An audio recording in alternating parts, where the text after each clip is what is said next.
Hi everybody, welcome back to the channel and welcome to a video on airbrush extraction. When you're painting, you need something to take your fumes away. Now I'm going to give you a little rundown on my thoughts on extraction systems and the best way to go about it if you're painting indoors and you want something just to extract them fumes out of the way while you're painting with your water-based acrylics or solvents, it doesn't matter. So I've got the tablet in front of me here and I've just done some little screenshots and I'll flip these up to the screen so you can see what we're looking at. Now, I just went onto Amazon, typed in airbrush extraction unit, and the first one that pops up is this one here. Now this one's £125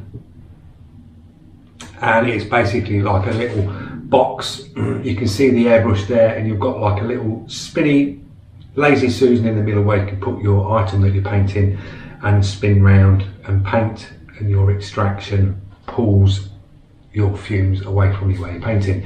Now these are all well and good, but I think for the price of 125 we can do something better than that, and a lot cheaper, guys. And I find that you're restricted. They're probably like 40 centimeters wide, so not far off this table, and you're working in sort of an enclosed space. You've got a light above. So the next one we've got here, this one is £93.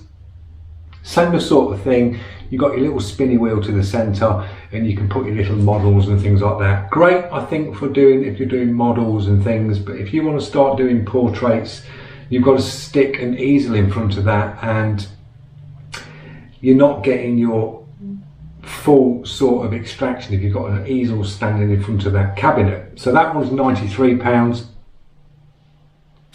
This one is £189, same again, sort of a extraction, and then you've got like your filter. You've got your little lazy Susan again where you can put your item on and spin it round. Little sides and probably a light on that as well. That's £189. Now, what I would opt for is this, guys. Now, as you can see there, this is an AEG extractor hood that you'd get in your kitchen. Now, the reason why I mention these are really good, you can mount it to the wall where you are working. If you're inside in a bedroom or something like that, you can hook this to the wall, wire this straight to a plug, and with these extractors you get 3 speeds on them as well, so you get like a slow, medium, fast. And these usually, on the backs of these cooker extractors, they're basically a 4-inch ducting. Now you can get the ducting that like concertinas out, you can buy that nice and cheap, and you could run that from the back of the extractor and just poke it out the window. So that's your fumes going straight outside. Underneath there you usually get carbon filters that go underneath the cooker hoods. You can change that to a booth filter like you see in the little spray booths. They're nice and cheap. You can buy the rolls of the booth material. Hook some booth filter underneath using magnets, because that cooker hood is stainless steel, most of them are, and you could use magnets to hold your filter in. That one's £15. Most of these cooker hood extractors as well come with lights underneath, so you get your built-in lights on there. You could mount that to a wall like I've got in the other studio, and I've got my easel underneath it. You just turn it on and you can be working away and you get rid of all your fumes. So that one's on Facebook sales at £15.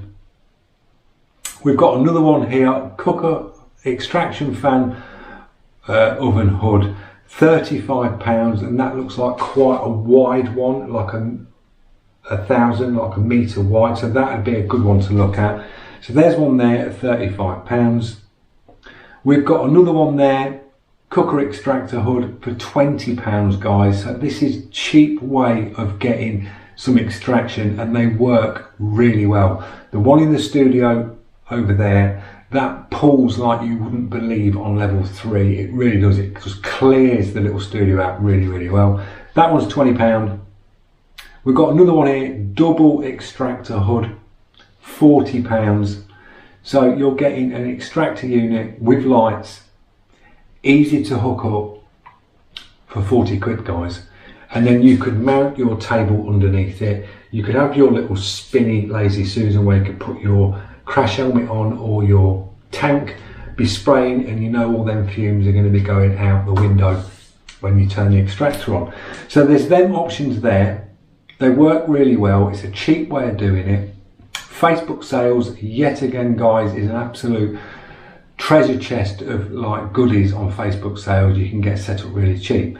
Now this is another option. This one's got your ducting, as you can see there. These ones I would say more so use if you're using like bigger spray guns, because these pull really well.